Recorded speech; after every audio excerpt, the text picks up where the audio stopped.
Vamos a analizar las causales de improcedencia. De improcedencia del juicio de amparo. Hemos comentado que todo proceso tiene presupuestos procesales. Y los presupuestos procesales clásicos dijimos que era competencia, vía y personalidad. Déjenme decirles que este juicio de amparo, este juicio constitucional, tiene un presupuesto procesal. Además de la competencia, la vía y la personalidad, tiene otro presupuesto procesal que es las causales de improcedencia. ¿Cómo podemos definir estas causales de improcedencia? Las podemos definir como aquellas hipótesis jurídicas que de actualizarse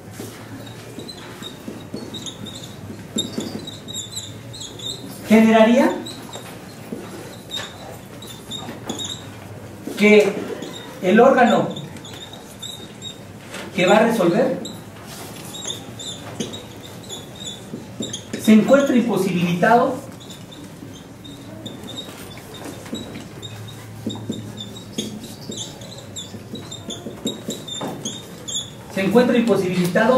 para analizar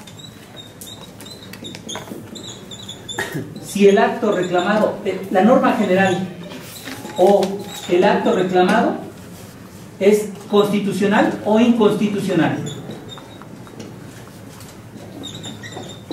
En consecuencia, un presupuesto procesal para el inicio, proceso y resolución del juicio de amparo, es necesario que no se encuentre el acto reclamado en ninguna de estas hipótesis jurídicas que de actualizarse generaría que el órgano jurisdiccional que va a resolver se encuentre imposibilitado para analizar si la norma general o el acto reclamado son constitucionales o inconstitucionales. ¿Por qué razón? Porque la ley establece que en caso de que se dé esta hipótesis jurídica, lo que tiene que hacer el juez es desechar o sobreseer el juicio. Y al momento de que deseche o sobresea el juicio, no se puede pronunciar sobre la constitucionalidad o inconstitucionalidad de la norma general o del acto reclamado. Ahora, esto quiere decir que para que el juez pueda admitir la demanda, seguir el proceso y dictar sentencia, tiene que ser competente, tiene que tramitarse en la vía correcta. Ya saben que es la vía directa o la vía indirecta. Y además, el quejoso tiene que, cuando esté en representación cuando no sea por propio derecho, tiene que acreditar su personalidad. Pero no basta que el juez sea competente, que la vía sea correcta, que la personalidad esté debidamente acreditada, sino que es necesario que además el acto reclamado no se ubique en estas hipótesis, porque de actualizarse, como lo estoy plasmando en el concepto, no podría pronunciarse sobre la constitucionalidad o inconstitucionalidad del acto reclamado.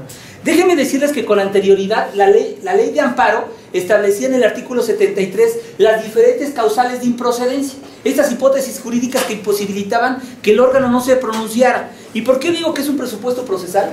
Porque de actualizarse esta causal de improcedencia desde la admisión, desde la resolución inicial, tendría que desechar. ¿Me explico? Bueno, el artículo 73 de la ley anterior establecía estas causales de improcedencia. Y la primera duda que surgía en todos los litigantes y además en los juzgadores y aún en los secretarios es: oiga, ¿está establecido las causales de improcedencia por importancia? No. Ninguna causal de improcedencia es más importante que la otra. Son hipótesis jurídicas distintas y por lo tanto basta con que se actualice alguna de ellas para que el juez no pueda ni admitir la demanda, ni tramitar un juicio, ni resolver una sentencia. Ahora, esta causal de improcedencia se puede advertir desde el escrito inicial de demanda. Cuando reclaman un acto que desde el escrito inicial de demanda ya es improcedente, entonces lo que tiene que hacer el juez es desechar. Oiga, y si admitió la demanda y durante la tramitación del juicio se advierte la causal de improcedencia, la ley contempla la posibilidad de sobreseer fuera de audiencia. ¿De acuerdo? Sí, vamos entendiendo. Y si esta causal se quedó acreditada hasta el momento en que se va a resolver la sentencia, lo que tiene que hacer el juez es sobreseer el juicio. Advierten cómo desde el inicio, durante la tramitación y al final puede actualizarse esta causal de improcedencia y en todos tiene el mismo efecto, la conclusión del juicio y la terminación. Ahora, esta resolución puede ser recurrible, pero mientras se actualiza, se da el desechamiento, el sobreseimiento fuera de audiencia o el sobreseimiento en sentencia. Entonces, decimos que al actualizarse puede ser. Recuerden que el juicio se inicia desde la presentación de la demanda. Si desde la presentación se advierte la demanda, lo que tiene que hacer el juez de distrito es desechar. Supongamos que en este supuesto no se desechó, sino que por el contrario se admitió, se continúa con el juicio y durante la tramitación del juicio de amparo se da la causal, lo que se tiene que sobreseer fuera de audiencia. Si la causal se da hasta la sentencia, entonces sería el sobreseimiento. ¿No tienen ninguna duda al respecto? Entonces, como ustedes pueden advertir, esta hipótesis jurídica, el quejoso lo que quiere es que no se actualice, porque de actualizarse o le van a desechar la demanda o durante el proceso le van a sobreseer fuera de audiencia o en la sentencia se lo van a sobreseer. ¿Cuál es la defensa del tercero interesado? Pues precisamente una de las defensas podría ser que se actualice una causal de improcedencia para efecto de desechar, sobreseer fuera de audiencia o la sentencia. ¿De acuerdo? Miren, puede existir en los libros diferentes conjunciones de causales de improcedencia. Cada uno puede hacerlo de tal manera que se pueda explicar de manera correcta. Yo, en mi particular punto de vista, yo estoy haciendo para efectos didácticos, una clasificación. No quiere decir que así lo establezca la ley. O sea, entonces yo les decía que estas causales de improcedencia es un presupuesto procesal. El presupuesto procesal consistiría en que no se actualice esta causal de improcedencia, porque de actualizarse la causal de improcedencia, hemos dicho que si esta se advierte desde la presentación de la demanda, el juez de distrito va a desechar. Si esta causal se da, sobreviene sobre el juicio, al no existir este presupuesto procesal, lo que tiene es que sobreseer fuera de audiencia, y si esta causal se advierte hasta el momento de la celebración de la audiencia, lo que al dictarse sentencia, lo que va a hacer el juez es sobreseer. Ahora, estas causales de improcedencia no fueron porque se le ocurrió al legislador. Recuerden ustedes que detrás de cada norma general siempre va a haber una razón subyacente. ¿Cuál es la razón subyacente? Es la razón de ser de la norma. ¿Por qué existe esta norma? ¿Me explico? Entonces, vamos a analizar por qué existen estas causales de improcedencia. No fue porque se le ocurrió al legislador, sino porque se le ocurrió al legislador, sino que tuvo su razón de ser. Y esta razón de ser es la que vamos nosotros a analizar sobre las causales de improcedencia. Yo les decía que hay una serie de numeración en el actual artículo 61. Antes estaba en el artículo 73, ahora está en el artículo 61. Y esta numeración, para efectos didácticos, tendremos que hacer una unión o un conjunto de actos que pudieran ser fáciles de poder recordar. Así que yo puedo hacer una clasificación, esta es una clasificación personal, y digo, causales de improcedencia contra actos, o por actos, más que contra actos, por actos de órganos jurisdiccionales terminales y definitivos.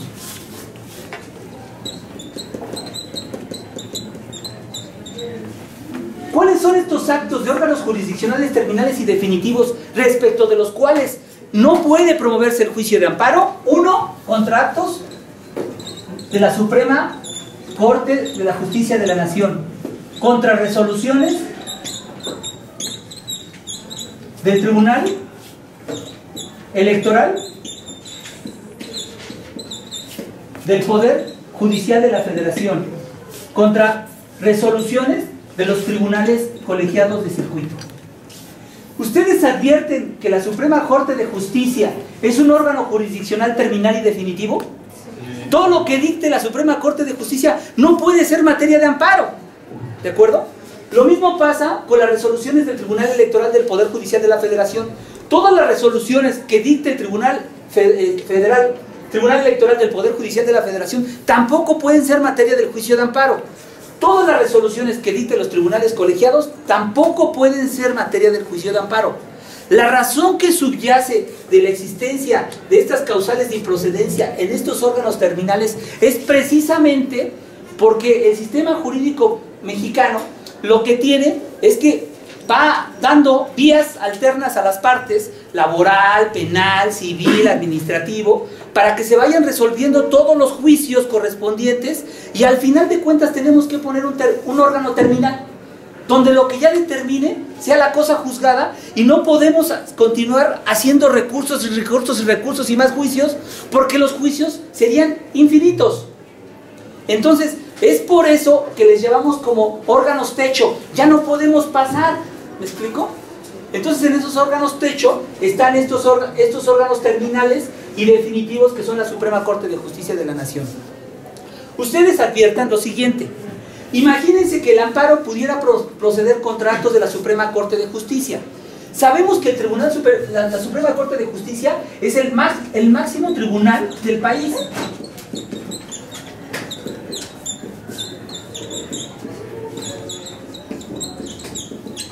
Como es el máximo tribunal, no es posible que un juez de distrito o un magistrado pudiera juzgar sus actos, si fueron correctos o no fueron correctos. ¿Me explico? Es el máximo tribunal del país.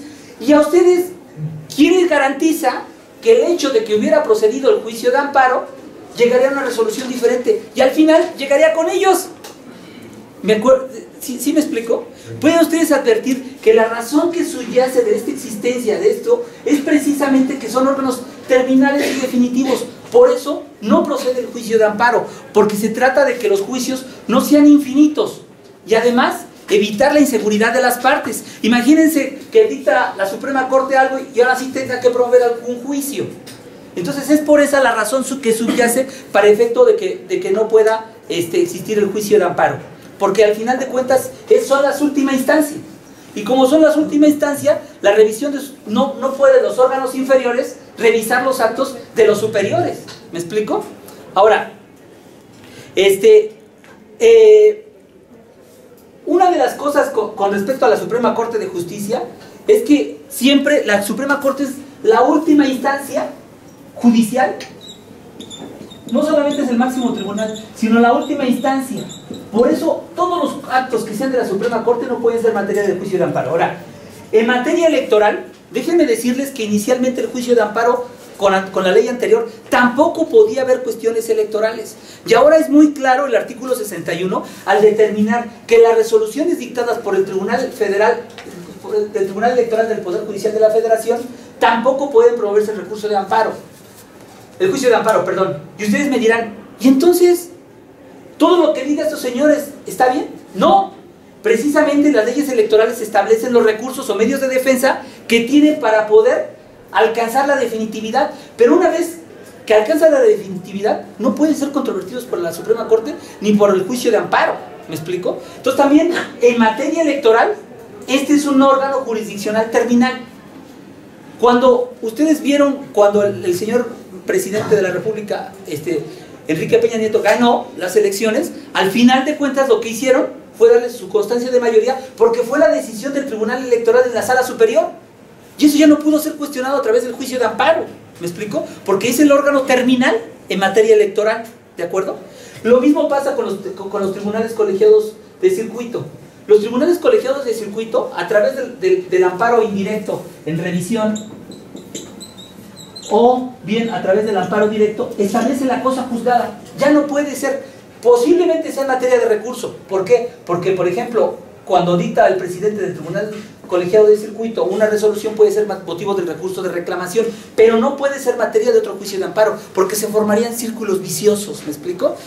Termino un juicio de amparo, lo vuelvo a recurrir en juicio de amparo, y lo vuelvo a recurrir en juicio de amparo, y sería infinito. ¿Advierten cómo la razón subyacente de la existencia de esta causal se justifica? Que no es arbitrario, sino lo que pretende es precisamente dar oportunidad para el análisis del juicio de garantías a través precisamente del juicio de amparo, pero respecto de estos ya no puede ser, porque son órganos jurisdiccionales terminales. Esta es la primera clasificación que yo pueda hacer con respecto a las causales de improcedencia. La segunda clasificación que yo puedo hacer con relación a las... perdón, no les puse las fracciones de esto. Está en el artículo 61, fracciones segunda, aquí sería segunda, cuarta y sexta. ¿De acuerdo? Ahora, ¿cuál es la otra clasificación que yo pueda hacer? Contra actos provenientes, por actos provenientes de un juicio de amparo. Por actos provenientes, esta es la segunda clasificación. Actos provenientes de un juicio de amparo. Y ustedes advierten, al momento de revisar el artículo 61, en su fracción 9, dice que no procede contra resoluciones dictadas en los juicios de amparo. La primera opción es la fracción 9, que no procede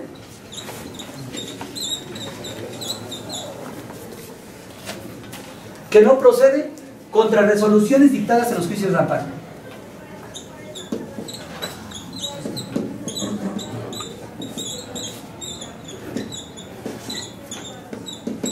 ¿Por qué no proceden contra las resoluciones dictadas en los juicios de amparo? Porque existen los recursos. La ley de amparo establece que todas las resoluciones materia del juicio de amparo pueden ser recurridas en queja, bueno, no todas las del juicio de amparo indirecto, ¿no? En queja, en revisión o reclamación.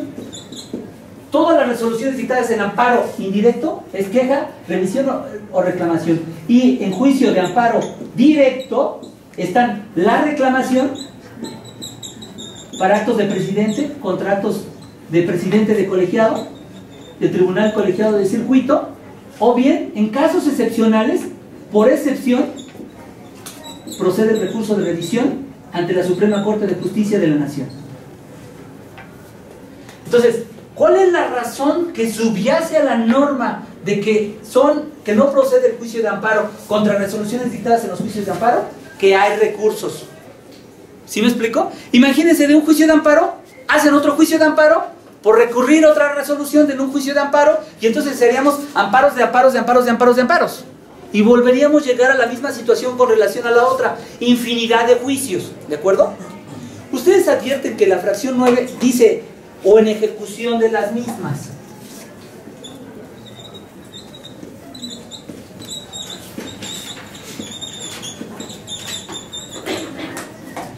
¿Por qué? Bueno, ejecución de las mismas puede ser por una medida concedida en una suspensión o bien promovida en una sentencia. Esta sentencia que ampara necesita ejecución, ¿de acuerdo? Entonces, si esta sentencia requiere la suspensión, aquí procedería el recurso de queja.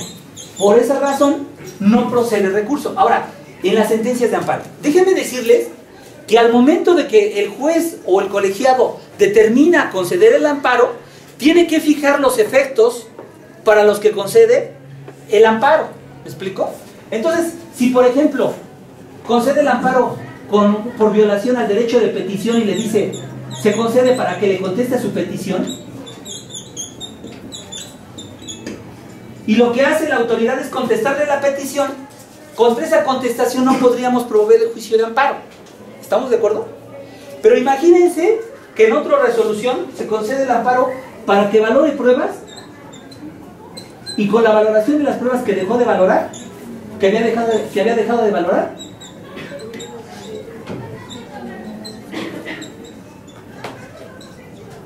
resuelva conforme a derecho.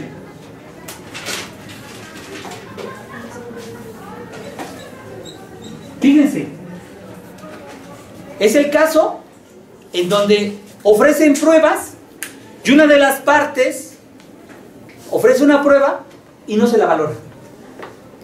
Va al amparo y el amparo le dice, ¿sabes qué? Fue indebido. Si ofreció esa prueba, que valore esa prueba. ¿Qué es lo que va a hacer la autoridad? Le van a decir, se concede el amparo para que dejes insubsistente la sentencia reclamada y en su lugar ordenes la valoración de la prueba y resuelve conforme a derecho. ¿Me explico? Ahora, La pregunta es, si la autoridad lo que hace es, bueno, dejo sin efecto la resolución reclamada, vuelvo a dictar otra, pero valoro la prueba que había dejado de valorar, ¿y puedo llegar al mismo resultado? Pues sí, puede llegar al mismo resultado. Y si llega al mismo resultado, ¿procede el juicio de amparo?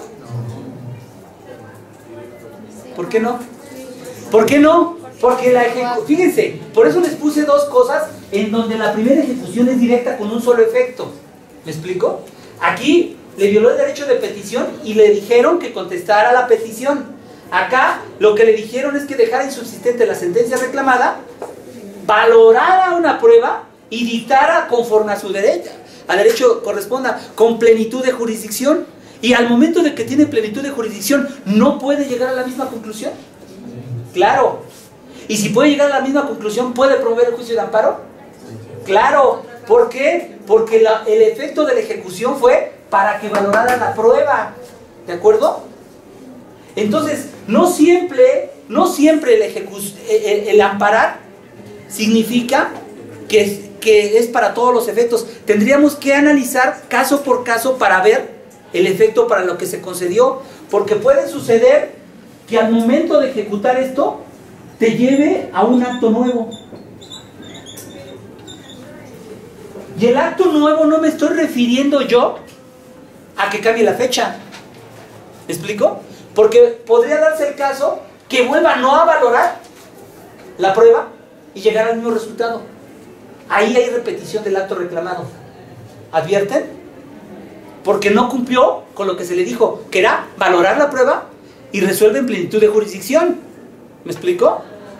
Entonces, ¿qué es lo que hizo? Repetición del acto reclamado. Pero si acata la resolución del colegiado o del juez de distrito, depende de, según el caso, la vía, directa o indirecta, acata la resolución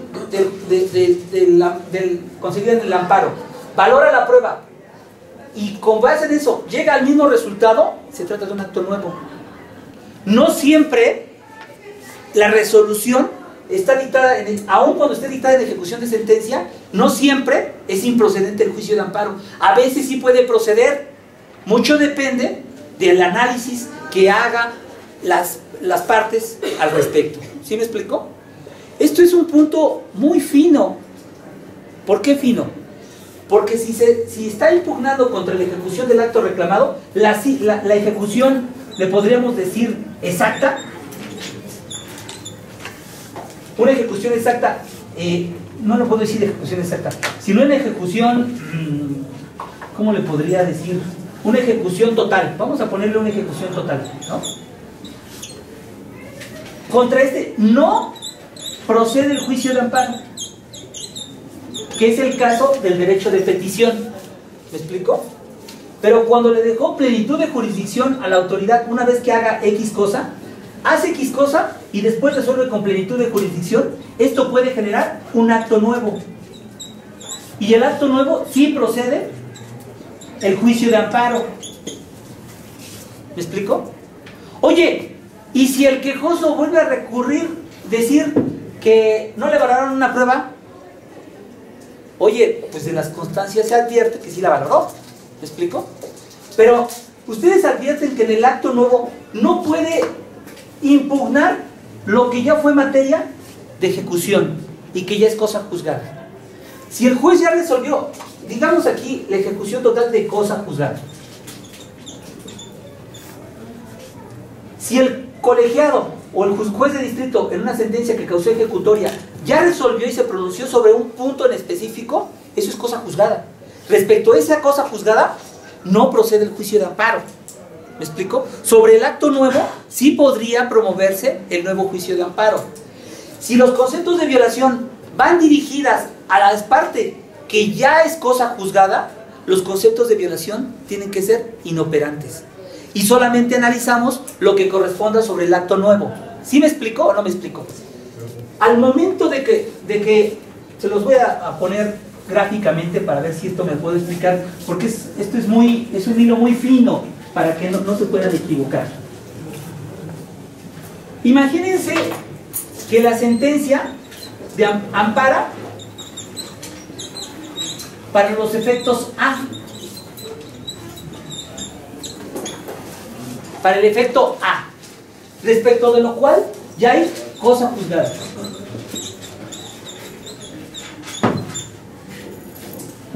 ¿De acuerdo? Al momento de cumplir la autoridad, cumple con A', pero fue exactamente A, pero fue A', en cumplimiento exactamente de la ejecución, por ejemplo, del derecho de petición. Pero puede suceder que el amparo es para efectos A más plenitud de jurisdicción.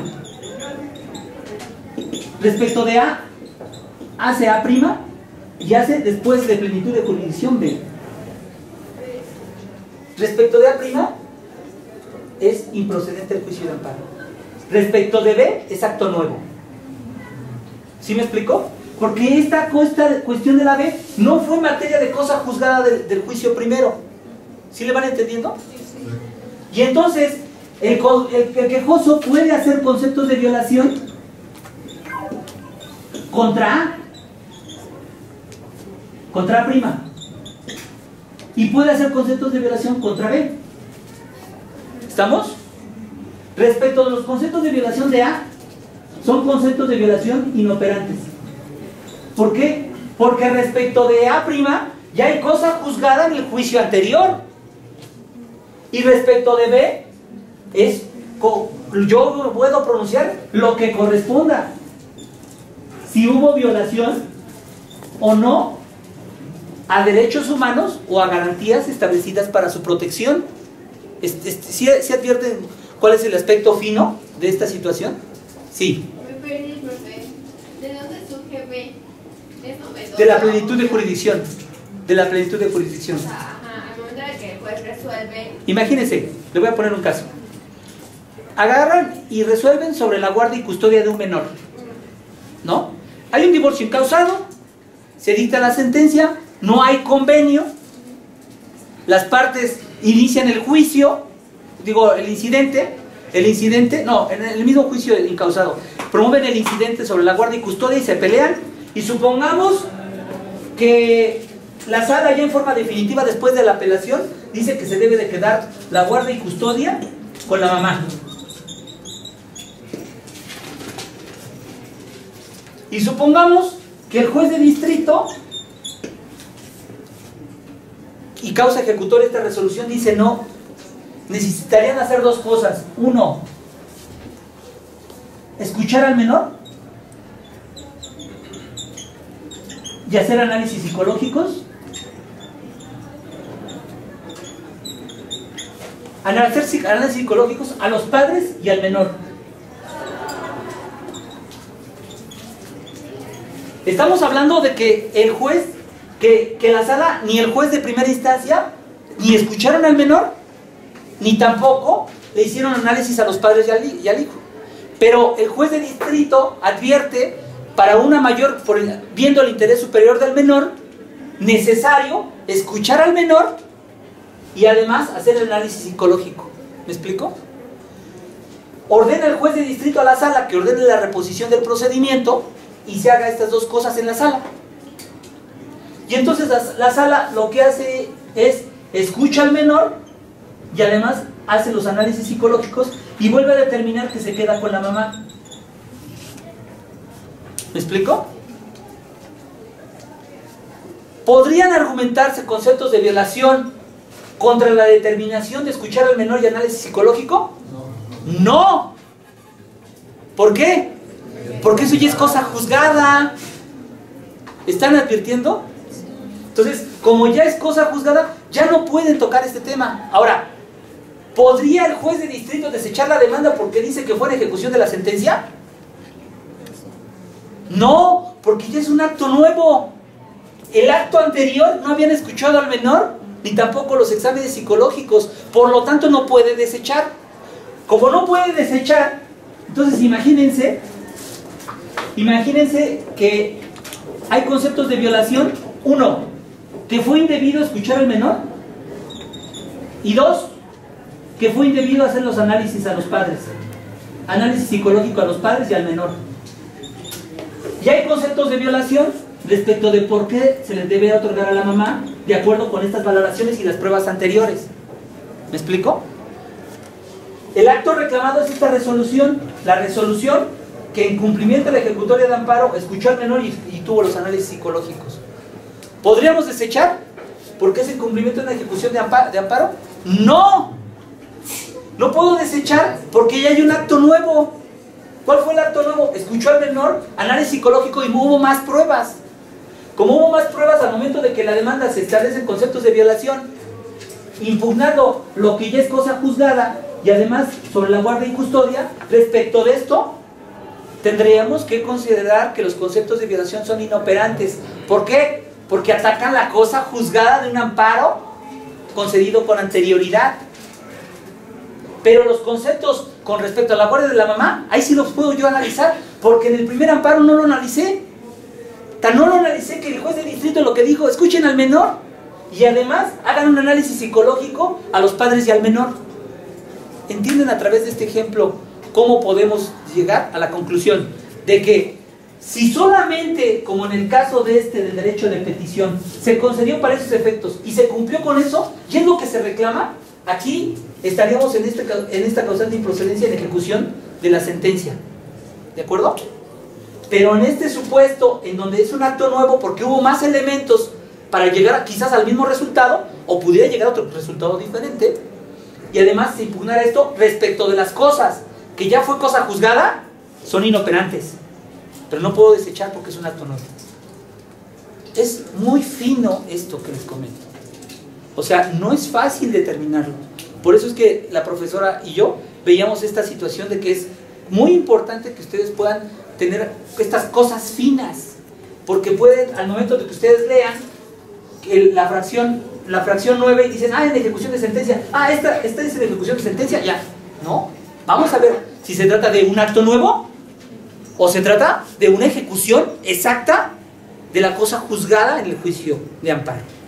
¿Sí vamos entendiendo? Entonces, ya está, contratos provenientes de un juicio de amparo porque procede contra resoluciones dictadas en un juicio de amparo o en ejecución de las mismas. ¿Cuál es la otra? Las otras dos. Las otras dos es cuando el acto reclamado es materia de otro juicio de amparo pendiente de resolver.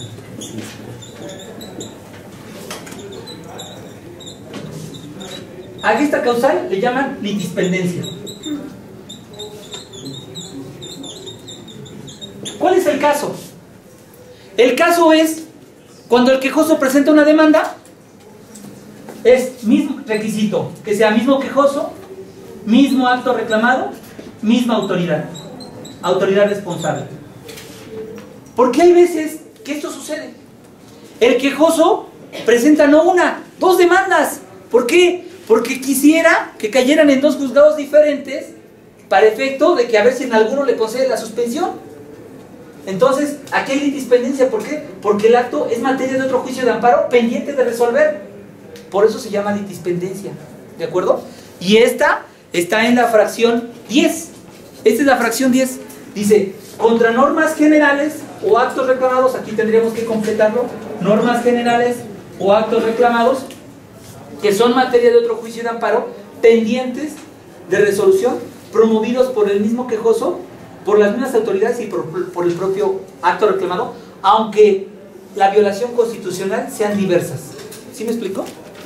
Entonces, esto es lo que se llama litispendencia. Hay un litigio pendiente sobre el mismo acto, autoridad responsable y el mismo quejoso. ¿De acuerdo? Fíjense, aquí hay una cosa muy fina. ¿Por qué? ¿Se acuerdan que las normas generales pueden reclamarse en dos momentos? Al momento de su publicación, 30 días después de su publicación, y con el primer acto de aplicación. ¿De acuerdo? Se puede reclamar las normas generales, o sea, artículos de la ley, de los reglamentos, a través de 30 días después. ¿Son 30 días? ¿O es 18, perdón? Es que eso era de la ley anterior, no vaya a ser que me haya equivocado. el plazo dice que se reclame 30 días, sí. 17. Cuando se reclame una norma general autoaplicativa o procedimiento será de 30 días, ¿no? No me equivoqué. Entonces, 30 días después de su publicación o con el primer acto de aplicación. ¿Qué significa? Que la ley puede tener diferentes actos de aplicación. ¿Me explico? Entonces, la misma fracción décima, esta es la fracción décima, establece y dice, cuando se reclama una norma general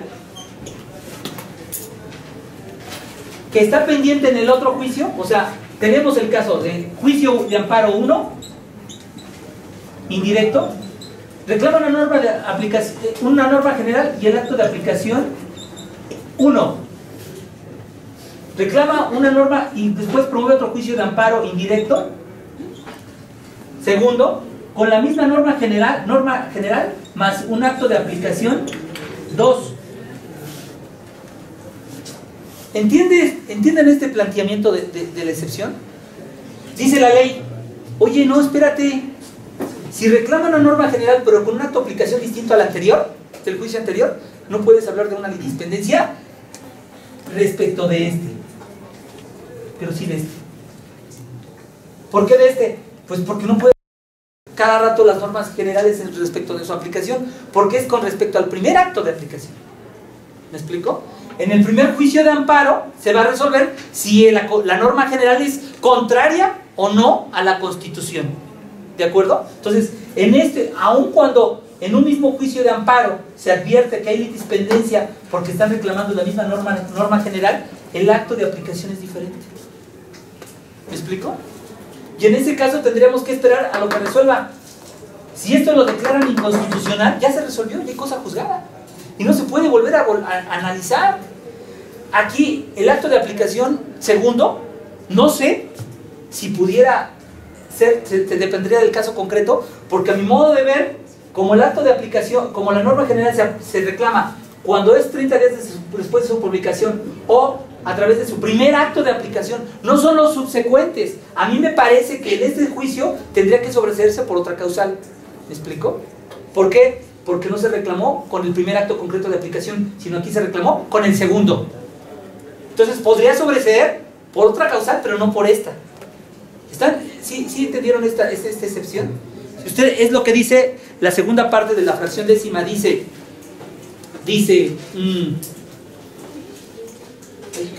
perdón, me cambié dice la fracción décima. Dice contra normas generales o actos que sean materia de otro juicio de amparo pendientes de resolución promovidos por el nuevo quejoso, mismas autoridades, propio acto reclamado, aunque las violaciones constitucionales sean distintas, salvo que se trate de normas generales impugnadas con motivo de su aplicación distinto. En este último caso solamente se actualizará la causal cuando se dicte sentencia firme en alguno de los juicios en que se analice la constitucionalidad de las normas generales. Si se declara la constitucionalidad de la norma general, esta causal no se actualiza respecto a los actos de aplicación que sí fueron impugnados por vicios propios. Actos de aplicación por vicios propios. ¿De acuerdo? Es actos de aplicación por vicios propios. Este es lo que dice con la excepción. Ahora, ¿cuál es el otro que yo advierto en esta clasificación? Actos provenientes de un juicio de amparo. Pues la fracción 11. ¿Cuál es la fracción 11? Dice, contra normas generales, actos, dice normas generales o actos que hayan sido materia de una ejecutoria.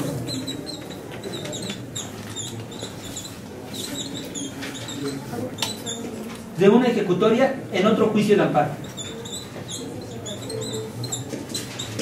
Pero se requieren los mismos elementos para la litispendencia, que se trate del mismo quejoso, de las mismas autoridades responsables y del mismo acto reclamado. ¿Sí entienden? ¿Sí vamos entendiéndole?